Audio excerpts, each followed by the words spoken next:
everybody, it's Dr. Magnifico from JaredSmallVetandPolly.com. This is Sweet Pea. She was actually just found yesterday by a very good friend of mine, actually on the side of the road. We get a lot of questions about, I just found a kitten, or, you know, I have a really young kitten and she's sick, so I thought I would go over just kind of the basics. The first thing to do is kittens need a couple of things. They need to be kept warm and they need to be eating. So if your kitten does not look like this, so walking around, bright, active, interactive, you've got to go to a veterinarian right away. Kittens, because they're so young, they are really fragile. So if your kitten is not interacting, bright, active, playful, and eating, go right to the vet. If your kitten does look pretty good, then the first thing to do is to check for parasites. Fleas really do kill kittens pretty quickly. So the big concerns for kittens are intestinal parasites and external parasites, and then upper respiratory infection is probably the other thing. So we did a video just a couple minutes ago on fleas. The best thing that you can do is use a flea comb. Don't put any product on them. You know, there's all kinds of crazy wives' tale about immersing them in all sorts of awful things. Don't do that. Just use a flea comb. So flea comb and then warm soapy water to remove all the fleas from them. And you can see our other YouTube video on that. The other thing is to offer food. If your kitten is eating right away, you're in pretty good shape.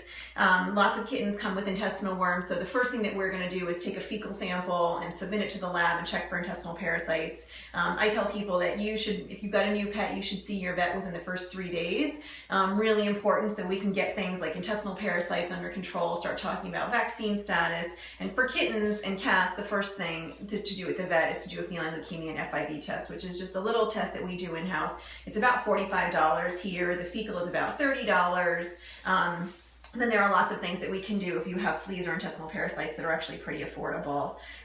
You know, the next thing to do is to talk about microchipping. I always want to microchip at the first exam because, you know, your kitten can look like lots of other kittens, and that's really the best way to identify your kitten. And then we talk about the vaccine protocol that we're going to follow, which is usually about every 3 weeks, between about 8 weeks old, which is 2 months or about 2 pounds, and about 4 months old, which is 16 weeks or about 4 pounds. And then we spay and neuter at about 6 months old. But get to your vet as soon as possible. If your kitten is not looking well, get there immediately. If you've got a lot of eye discharge or nose discharge, that's upper respiratory infection. They really need to get an antibiotic as soon as possible. If kittens can't smell, they won't eat so well. So lots of times these kittens are not eating or anorexic. And then we're going to check a temperature for any sick kitten that we've got. And if the temperature is elevated and you've got any kind of oral or nasal discharge, you've probably got an upper respiratory infection on your hands. That's usually an antibiotic. Antibiotic at this clinic is about $20, and that will get you about 2 weeks. And in most cases, these guys, after a day of antibiotic and eating, are up and around and looking really well. You know, depending on the severity of how long they've been out and the life they've led before, you might need something more. But in general, kittens are really, really resilient. I almost don't care how bad they look. Give them a chance. In most cases, they'll surprise you. We've got some kittens that have some pretty terrible eyes, and those eyes are healing. So don't just give up. If they look really bad on the onset, it doesn't mean that they can't survive.